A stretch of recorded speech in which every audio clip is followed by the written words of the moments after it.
So I'm going to go ahead and tell you this morning, from what we've read already in Acts 16, that the most overlooked and important ingredient in successful evangelism is not our efforts, although our effort is important. Yes, we must make an effort to share Jesus with others, but that's not the most important ingredient. The most important ingredient is also not how creative or clever we are with our words. A lot of times we worry, part of the reason we don't do evangelism is because we are worried about getting every little detail right and anticipating anybody's potential objections and being ready to be like, oh, you got that objection? Well, here's the answer. Oh, mic drop moment. That's not the most important ingredient either. It's good to have answers. It's good to think through potential objections, but that's not the most important ingredient.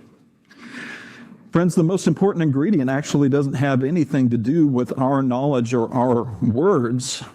The most overlooked and important ingredients in effective evangelism in the church today is the sovereignty of God. Let me say that again, friends. The most overlooked and important aspect in effective evangelism today is the sovereignty of God in evangelism. What's that? It's God's sovereign hand guiding his servants, guiding those whom he knows are going to respond to the gospel, those who he has called, bringing them together in his providence to where those who are ready to share the gospel and those who are ready to receive it come together, and those who are ready to share it, speak it, those who he's calling to receive it, and the kingdom grows. That's the sovereignty of God in evangelism, guiding his servants to the places where he wants them to go.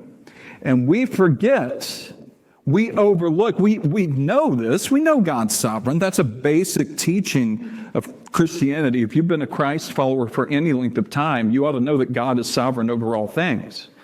But we forget sometimes that in the sharing of Jesus with others, that is doing the work of evangelism, God is sovereign. And God's sovereignty is going to guide that work and make it effective if we are following it.